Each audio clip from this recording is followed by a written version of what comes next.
Hello everybody, welcome to Keto Bonito week 1. So there's a lot to get through in this 6-week course. Firstly, thank you very much for joining me. It's always a pleasure to be passing on this information, as I'm a complete and utter fan of this way of living and eating. And also, not only are we going to be talking about keto and fasting, but we're also going to be talking about other holistic ways to help you to an easier and happier and hopefully long and healthy life. I will be referring to my notes periodically, mostly because there is so much scientific information that I can't keep it all in my brain all at once. So I do have my computer right here so that I can be talking to you and reading from the notes so that I don't miss out on anything or leave out any really important information. The first thing that I have to ask you is to make sure that if you have any pre-existing health issues, chronic illnesses, anything like that, or any medication that you're on a regular basis, that changing your diet may actually affect this. So do contact your health provider, your doctor, your GP, whomever that may be, because it's very important to stay in touch with all of our regular health and welfare people, as well as coming to me. So let's crack on. So the first thing I want to talk about at the moment is how in the 21st century, as human beings, we're living so much longer on average. We're getting up to sort of like 90 and 100 years old now. And back when I was in my 20s, when my grandparents died in their 80s, it was considered very old. And now, of course, that's not the case at all. So with retirement age and the length of life after retirement age increasing, it's very important to make sure that we want to stay healthy and physically and mentally stronger than ever during this time. Because we could have, in excess of 2 decades post-retirement of living the life to the full if we can, especially like if you're like me and you live out here in Spain. So we know that all diseases like cancer, heart disease, diabetes and dementia are on the rise right now. If you go into any kind of newspaper or item on the television or online, you'll find that cancer is now overtaking smoking as the leading cause of death for people in the United States and China right now. Breast cancer for women is very, very high right now.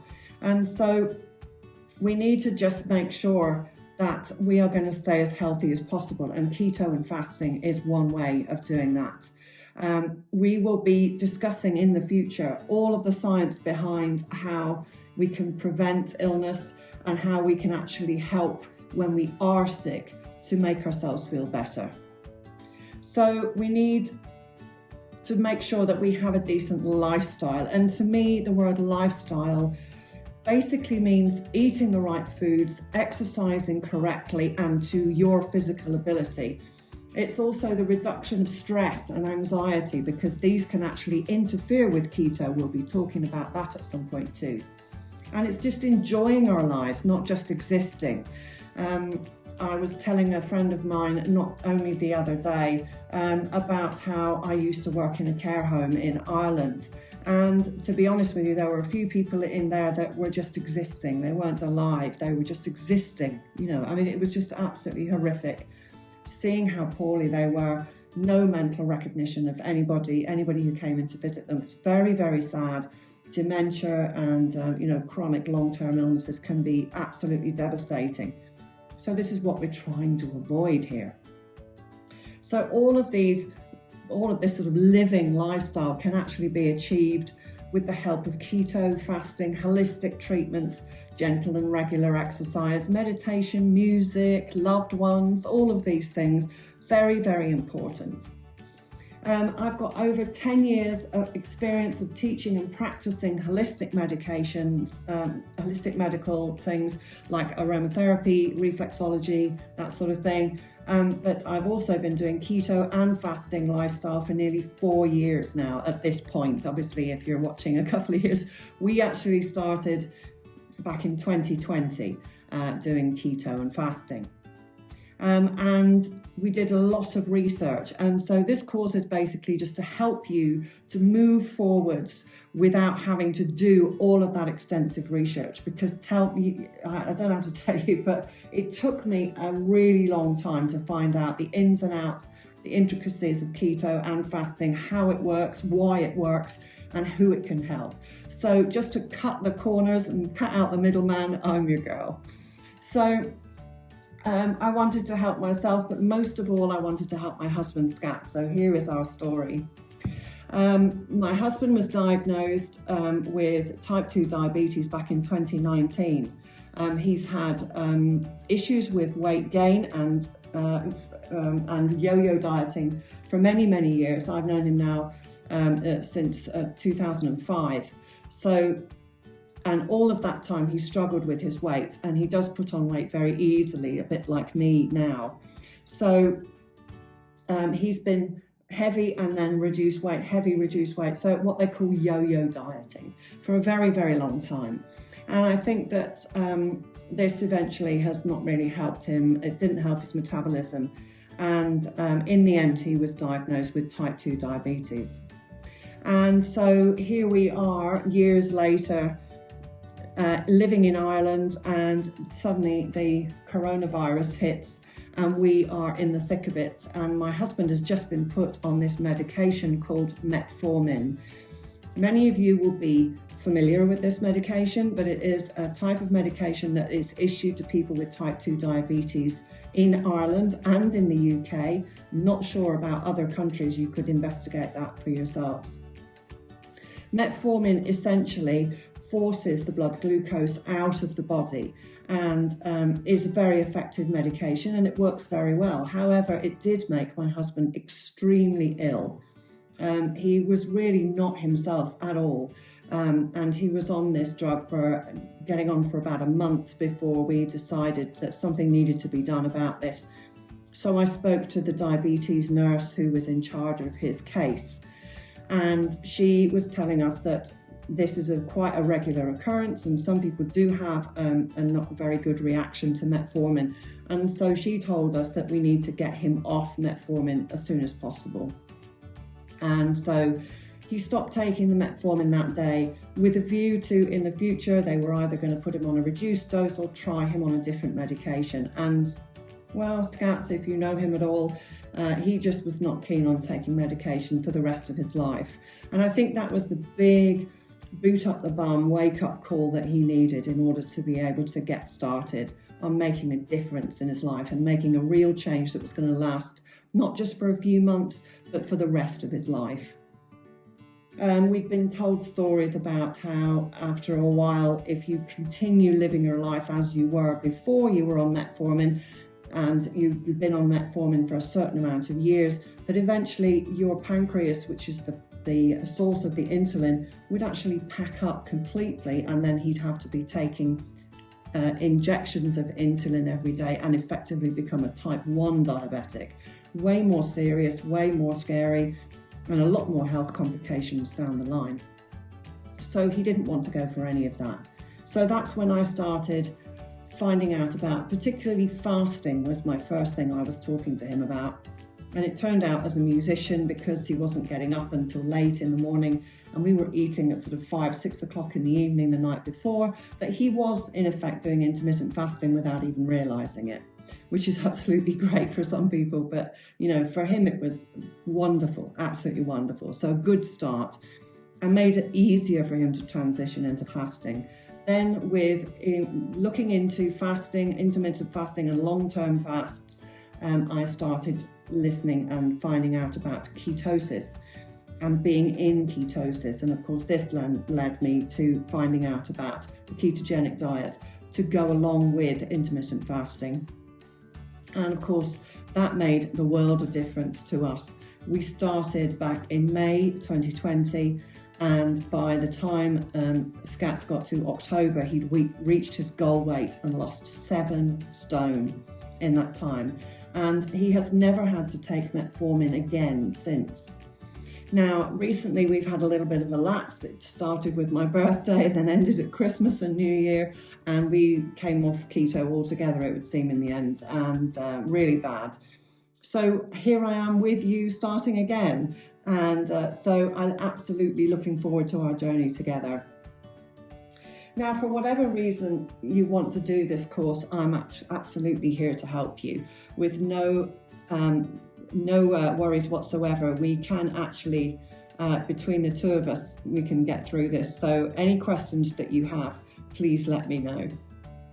By email, WhatsApp, or in person if you live close by. I'm here for you anytime. So maybe not at 3 a.m, but you know what I mean. So what is keto and how did it evolve? Well, there are several different theories about how keto evolved. Most people will know about Dr. Atkins and his diet that started sort of like in the late 80s. And this involved a lot of fasting and eating more fats than carbohydrates. Very, very similar diet to keto, except he brought out products to actually be having as snacks that you could buy in the supermarket and things like that. So most people know about that, but the actual first instance in science of using ketogenic diet was with a small child who had chronic epilepsy, and it was just kind of a last straw ditch attempt to try and help him, who was having sort of 3, 4, 5 epileptic fits, epileptic seizures per day and plus. So they were trying to help this poor child, and putting him on a high-fat, low-carb diet seemed to work. And of course, then the rest is kind of history. The scientific evidence went through, and more people did more and more research. Of course, they're getting things wrong and then rectifying it, getting things wrong and rectifying it, as with all things. And now we have this beautiful ketogenic diet, which is working a treat from a lot of people around the world. It's actually quite trendy to do it apparently now, so there we go. So what we're doing is we are using fat instead of carbohydrates to fuel our bodies. Now, years ago, we're talking ancient history now, we would not have been eating 3 meals a day with snacks, and we certainly would not be eating all of the processed food, and certainly not that much in the way of grain. Back in sort of prehistoric times, we would have been hunting and gathering, and we would have only eaten maybe once, maybe twice a day if we were lucky. And we still managed to evolve from that. So there is some sort of success within this sort of diet and lifestyle, and we've managed. We're still here, so as a species, so which I find absolutely incredible. And so this is what we need to be sort of focusing on. What would they have eaten? I was speaking to a client of mine the other day about how our bodies, our brains and our bodies have evolved at different rates. So our brain has evolved way quicker than our physiology, than our bodies. So for a good example of this is, we've now got a much bigger frontal lobe here. The bit of brain that's behind your forehead here has evolved massively. And this is the cognitive thinking. This is the one that sort of has to think about things. It's reasoning, high reasoning, all that sort of thing, and cognitive, sort of really high cognitive skills that we have now, which we wouldn't have had years ago. But the physiology of our bodies is pretty much the same. So how is it that we have got to this point? We've invented new and wonderful ways to feed ourselves, which are, if you think about it, utterly fantastic. Breeding and interbreeding with different plants and foods and animals even, to make food tastier and more appealing, and also to improve crops, lessen the amount of pesticides that we need, and also things like making sure that it's the only thing that grows in the field, weed avoidance, that kind of thing, has led us to create sort of genetically modified and interbred foods, which basically aren't really helping us at all and seem to be starting to affect us in more and more different ways. For example, a good example of that is lactose intolerance. Another good example of that is, grain intolerance or wheat intolerance as well. So when we actually start to do keto, we're switching from carbohydrates, which now is the largest form of fuel in our bodies right now, and to fat. And when we actually do this, the process of burning that fat is called ketosis. And what is released as a part of that chemical reaction within your body are called ketones. And so we actually can use these as fuel. That's what we're using as the fuel. So which fruits and veggies can you eat? Here we go. Now we're starting with some foods that we can eat. Definitely fats of all kinds, fatty fish, avocados, coconuts are quite good. We have to keep those down to a minimum, but please make sure when it comes to fruit that you just stick to berries, blueberries, blackberries, raspberries, strawberries. That's about it, and only a tiny little amount like this on the palm of your hand is all that we can eat at the moment. This is because even these fruits now have been bred to become more and more sweet, and of course the sweetness in fruit is called fructose, and fructose is sucrose and glucose mixed together. So of course we don't want to be eating any of that. It's because we're trying to keep our glucose levels down as low as possible. We have to avoid drinking milk as well, so no more milk in sugar and no more milk in coffee or tea or anywhere else for that matter, not in sauces or anything like that. We'll be talking about how we can substitute milk and make sauces in a later video. Sugar, tropical fruit is out of the window because, I mean, if you think about pineapple or melons, they contain a vast quantity of sugars. We just need to be avoiding them. You can have certain alcohol. We will be talking about that in more depth next video, but you can have spirits as long as they're on their own. So no, what you call the mixers, no Coke, even Coke Zero, that sort of thing. That can spike your insulin and get you out of ketosis. Teas and coffees, herbal teas are fine. Coffee is fine as long as it's just got a splash of cream in and no milk and sugar, obviously. So those are the things that we need to start thinking about with fasting, keto and fasting. On the worksheets, I've detailed a few more. I've done a picture, and there is a food pyramid of things that you can eat readily and in which quantities as well. If you have any questions about any of those, then please just let me know. A good meal for me, for example, this evening I will be having a pork chop with some veggies and a cheese sauce that I've made out of cream and melted some cheese in. That will be my dinner, and it's probably a little bit too much protein, but unfortunately the ones that we get are absolutely huge and there's not much we can do about it. They come on the bone and everything, and I'm not a qualified butcher to be able to start carving these things up, so it's much easier just to keep it as it is. Yesterday, for example, I roasted chicken legs and did chicken legs with vegetables, and I put butter on the vegetables, so it was absolutely delicious. And I even poured on some of the fat from the cooking process as well, so it was absolutely delicious. Now we want to talk about fasting, because that's another really important side of this course. So fasting is not starving yourself, it's just not eating as often. Prehistoric man up to sort of Bronze Age would have been fasting quite on a regular basis, and survived, obviously. What are we doing here otherwise? It's absolutely amazing how they've managed to make it. So what we need to do is find out when we start eating in the morning and when you finish eating, the last bite in the evening, and that includes all the things like alcohol and things like that when you stop everything. Okay, so say for example you started off by eating at 8 o'clock in the morning, that was your breakfast, and you finish eating at 8 o'clock at night. So that's a 12-hour window of eating. It doesn't matter how many meals or what you do in that time, that's your eating window. It's what we call an eating window. So what we need to do is to, just for the first couple of weeks, is to shorten that window as best we can. So to the best of your ability, if you can, shift your breakfast forwards an hour so that it's at 9 o'clock.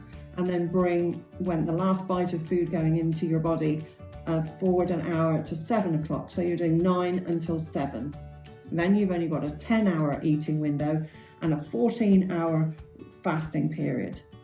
We're working up, hopefully, to 16 or 17 hours of fasting altogether, which means either an 8-hour or a 7-hour eating window.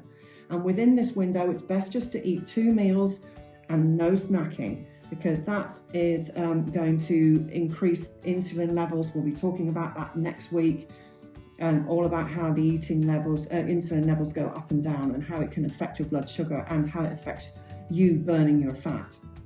So of course, it's very important to try and do this as soon as possible. I suggest doing 1 hour either end each week until you have achieved where you want to have your eating window. Some people like to have their eating window in the morning, and then they finish sort of like early afternoon, and then don't eat at all again until next early morning, and so on and so on. Personally, I like to not eat in the morning, and so I will refrain from eating anything until about 11, 12, 1, sometimes even 2 o'clock in the afternoon if I'm working. Of course, that really helps because it takes your mind off not eating. And then I will eat around about 6 o'clock at night and finish around about 7. By the time, if I've had a little dessert or something with some berries, then that means that I will have sort of like about a 6, 7, 8, a 5, 6 or 7 hour window of eating. Just 2 meals and that's it. I don't have any more than that. The first meal that I have tends to be like tapa. Tapas in Spain is a small meal that sort of comes on a plate this size, a little bit of protein, some nuts, maybe some cheese or a couple of olives, something like that, a slice or 2 of avocado. Really nice, just to sort of sate the hunger. And then I can work it through until the main meal of the evening, and that will be, like I said before, some meat and some vegetables, or some meat and some salad, something along those lines. So now, the benefits of being on keto and fasting. Here are some of the benefits. You lower blood sugars for a start, which is absolutely incredible. Most of us need to do that because we eat so many carbohydrates in the Western diet that it's absolutely essential that we get rid of as many of the high complex carbohydrates as possible. It reduces metabolic issues. Now, these metabolic issues are absolutely vast. Under this umbrella are a lot of diseases, but the first of which is insulin resistance, and a symptom of insulin resistance is type 2 diabetes. Don't worry about all of these. If they're new words and new phrases to you, we will be discussing these later on in the course so that you get a full understanding of what it is that you're actually doing and the amazing thing that you're doing for your body. And so, of course, doing keto and fasting also helps with fat burning, which means we get the added joy of losing a little bit of mass as well. So it will actually start burning the fat around your middle first as a rule, and in the face, you will notice. So now, what I want to now start talking about is how to start doing ketogenic diet. So we need to lower our carbs, first of all. There is something called keto flu, which is as the body is switching fuels from using glucose to fuel the body to using fat to fuel the body can go through a little bit of like, oh, what's going on? But it does remember, don't worry, you can push through and you can get it. But to avoid the keto flu and the worst of its symptoms, you can start just by lowering your carb intake. So if you're having, for example, for your first meal of the day, you're having 2 slices of toast, just have 1 and add a little bit more protein, a bit more butter on your toast so that you're getting a little bit more fat. Lowering things that way is the easiest way of doing it. Smaller portions of potatoes, rice, pasta, everything like that. Just shrink it all down until there's none left. And take your time. It's going to be good if you just take your time and do it over 3 or 4 weeks. Then you will avoid any keto flu whatsoever. Low carb and lazy keto, strict keto. There's lots and lots of different ways of doing this. So low carb just tends to be you do still eat some complex carbohydrates. It doesn't work for me. It may work better for you, but we'll see how we get on. Get back to me and tell me how you're getting on with things. Lazy keto is where you don't weigh anything and you don't you're just eyeing the portions and seeing how everything is. And strict keto is where you're weighing everything and keeping absolutely to the 70-25-5. So the 70% fats, calorific fats, and 20% protein and 5% fats, 5% carbohydrates, sorry. So there is an enormous amount of detail, and there will be more information on this coming at you in the next few weeks, because basically there is so much to get through. I don't even know where to begin. So it's just so exciting. I can't wait to be able to divulge this information to you. So the thing is that there, for years and years and years, we have been told, it's been indoctrinated into us that low fat and high fiber is the way to go. Unfortunately now, a lot of people and a lot of doctors and a lot of medical scientists are starting to realize that actually this is not such a good diet for everybody. And so it works out a lot easier to reverse the food pyramid that we used to have when I was a girl. So instead of a lot of carbohydrates, fiber being the bulk of your diet, it's now the calorific extent of the largest amount of calorific value that you get in your diet is going to be fats. Now this scares a lot of people, but please know that this can be in the form of fatty fish, some fat on your meat, the skin off of your chicken, the crackling off the top of your pork. It can also be something as simple as an avocado or olives. They contain a large amount of fat. You can put a cream in your coffee and all this sort of thing. Little things that really do help you to get through the day, because fat is a slow, fabulous, low, equal burning fuel. Whereas, of course, carbohydrates, you get an immediate high, and then about 2 hours later, you're hungry again. We'll be talking about that too. So if you want a shopping list for keto diets, the things to avoid are probably the easiest thing for me to tell you about.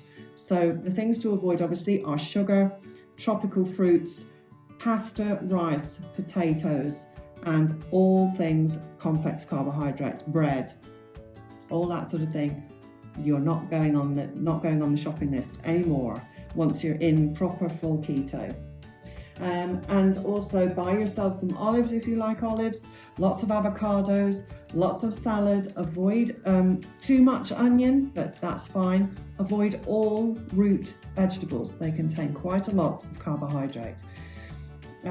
All meat is basically okay, especially organ meat. So kidneys and liver are fantastic. They also provide an enormous amount of hemoglobin into the body and increase your iron levels.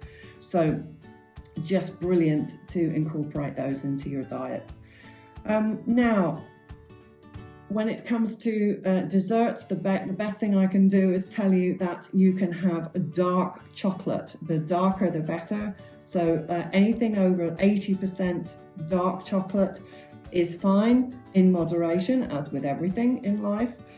So I tend to, for my puddings, if I want something sweet, I will go for a handful of berries, some cream, and then maybe some pecan nuts or some walnuts, and then grate some dark chocolate on the top. It is absolutely delicious and completely sates your desire for something sweet in the early days. So good plan there. Any other things? Let me just think. Cheese is always good, but be careful with cheeses and proteins. We need to just keep those at, remember, 20%, 75% is fat, 20% is protein, 5% is carbohydrates.